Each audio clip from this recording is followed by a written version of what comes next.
the Spartans Wellness Podcast. Hello, I'm Melissa. I'm Emmeline. I'm Dallarine. Hello, I'm Alessandra. I'm Leah. I'm Amanda. And this is a podcast where we discuss topics regarding mental health. We are part of HOSA, a CTSO. It's a career and technical student organization.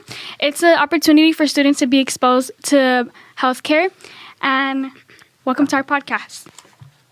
Today we'll be discussing topics involving the stigma around mental health, the importance of balance, stress regarding senior year, and if you stay to the end, we'll be answering questions from our listeners. For our first topic, we'll be discussing and debunking the stigma surrounding mental health. There isn't only one type of stigma. For example, 3 types are self, public, and structural. Negative attitudes and self-shame are categorized as self-stigma, while things like negative or discriminatory attitudes towards mental health from others is public stigma. Structural stigma is more systematic. For example, an organization that intentionally limits opportunities for people with mental health illnesses. There's plenty of harmful effects regarding stigma and discrimination on mental health. Some risk factors even include lower self-esteem, social isolation, bullying, and discrimination at school, or maybe even the workplace. Some things you could do to break the stigma is talk openly about your mental health, educate yourself and others, show compassion, and try to be conscious of your language. While being conscious of your language, make sure that conversation is a big factor in breaking the stigma when having a conversation with others. We should also be aware of our words and how we say them, how they can hurt others. Instead of saying, "It could be worse," try saying something like, "Thanks for opening up to me," instead of just saying something like, "Deal with it." You could also say, "Is there something I can do to help?" Another idea, rather than saying, "Everyone else feels that way sometimes." Try saying, "I'm sorry to hear that. It must be tough." Words are more powerful than you think, so make sure to be mindful of when speaking to others. For our next topic, we'll be talking about the importance of having balance. Having balance in your life to prevent stress and burnout. Some people might have excuses for living an unbalanced life, like "I'm too busy" or "there's never enough time to do it all." Although that might have some truth behind it, in the end it's up to you. A week consists of 168 hours. If you sleep an average of 8 hours each night, you'll spend 112 hours awake. You should prioritize what time you do spend awake and choose to not waste it. Your time is a precious thing. You should use it wisely. A tip I have as an AP student and a student athlete is to recognize the importance in saying no. By that, I mean it can be hard to cancel plans because I have too much homework to do after practice or I'm too tired to hang out with friends. But I prioritize my mental health and my sleep first. Still maintaining a social life is important though. That's why I focus on keeping the balance between school, sports, and socializing. For our final topic, before we get into the segment where we answer questions from our listeners, we wanted to discuss stress regarding senior year. As we are finishing up the first month of second semester, we know it can be a stressful time as seniors are signing up for college and awaiting senior activities. Senioritis is a real thing and can be more impactful than you may know. For our seniors out there listening, we want to give you guys a few tips. If you feel stressed out, try and take a few minutes out of your day to sit and ground yourself. We have a few grounding techniques on our Instagram page, like a 5-4-3-2-1 breathing method and a see what you say, smell, taste, and feel method as well. Or if you needed someone to talk to, contact our amazing counselors here on campus. There are also websites called Virtual Calming Rooms. It's a digital space that provides calming music, videos, and coloring pages to do and watch. We have one in our link tree that can be found in the link on our Instagram bio. We know senioritis can make you feel like skipping class or not wanting to do your assignments, but this is the final stretch of your high school career, so we want to encourage you to give it your all and try your best. Best of luck to our Spartan seniors. Now we'll be getting into the Q&A segment. We posted to the Spartans Wellness Instagram page asking you guys to ask us questions, and we picked a few to answer from the perspective of a fellow student. Our first question, Leah will be reading it. Okay, so for our first question, someone asked, "How can I manage stress? I feel like sometimes I have too much homework and not enough time to do it all." Okay, so to answer that, I know managing stress as a high school student with homework is challenging, especially if you have extracurriculars, but you can make it more manageable. So you could do that by planning and also with self-care. So if you want tips, you can prioritize and plan. So you can create a to-do list, like writing down your task or like for projects. Also, make sure for your planner, you schedule your day, and also you can do like activities that you can plan. So for prioritizing tasks, you can tackle assignments. So for doing that, once you're done with your classwork, make sure you don't get on your phone because that can like disrupt your movement. And just make sure you do your homework if you have like extra time at the period. Yes, and to add to that, you make a great point by trying to get your work done during school.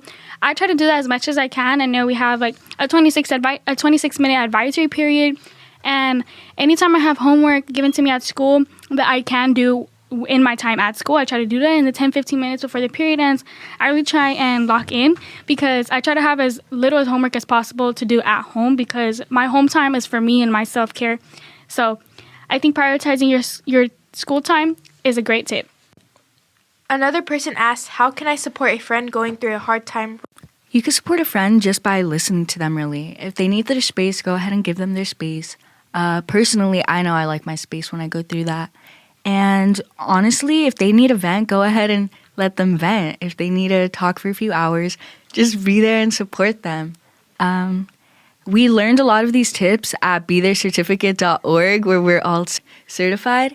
And honestly, it's really good. It's a really good resource for you guys to be reading. It gives you tips on how to deal with your mental health and how to support your friends going through it, your family. We know this is a very sensitive topic, and we just want you guys to be able to do it. And it's free, so. Adding to what my teammate Emmeline said, the website to BeThereCertified.org is free, so make sure to check that out. For those of you listening, it's linked in our link tree. It's totally free. It doesn't take up no more than 2 hours. Make sure to check that out. It's helpful to you, and not only to you, but to those around you who you surround yourself to. You'll learn techniques and ways to be helpful to those struggling with mental health or feeling down. And one of our next questions is to Leah. Someone asked, how can I take a break from social media without feeling disconnected or left out? So a few ways you could do this is by setting clear intentions. So you could like think to yourself, like, what am I doing this for? Like, am I doing this to get mental clarity, limit screen time, or even like focus on other priorities? Another way you could do this is communicate with friends. Let close friends and family know about your break. Make sure that you have an alternative to stay in touch, like meeting in person, texting, or even calling. Make plans with friends out, like in the real world, like outside. Try to have like a social life and focus on hobbies. You could find a new hobby to do. Discover more about yourself. Another thing is, I know a big problem when taking a break from social media is maybe getting FOMO. And I feel like a big thing to remember is that social media is just a highlight of people's lives, and not everything is how it seems. So just focus on your own journey. And the last thing is set a time frame for how long it's going to be from taking your break from social media. Like it could be a week or a month. And knowing that it's temporary can make it less intimidating. Yes, adding on to what Leah and Amanda mentioned, it is about balance and moderation. So it's okay to say no to friends and make time for yourself, but don't totally isolate. Isolation can lead to depression and anxiety because you'll feel alone and left out. But personally, what I do to not feel that way is doing things outside of school, like going to softball practice, where I surround myself with people I can talk to. So make sure you build up trust and friendships. It's good to know that you at least have a support system. And for our final question, Alyssa will be answering, how can I easily practice mindfulness? Some easy methods for practicing mindfulness. It's pretty simple. For example, the first one is deep breathing. You can find a quiet spot, whether that be at home or at school. You want to sit comfortably and focus on your breath. Inhale deeply through your nose, hold it for a few seconds, and exhale slowly through your mouth. This only takes a few minutes, and if you do it a few times, this can help you in a stressful situation or moment. Another method that's pretty easy is mindful walking. So it's an activity where as you walk, you just pay attention to how your feet touch the ground, the movement of your legs, and the rhythm of your breath. This is perfect if you're having an anxious situation or day. These techniques can really help you stay present and can be super beneficial for managing stress. To our listeners that stayed to the end, we want to make sure that you stay updated on all our social medias, Spartans.wellness on Instagram, where you can find the rest of our links in bio, to our YouTube, TikTok, and Spotify. Thank you for listening.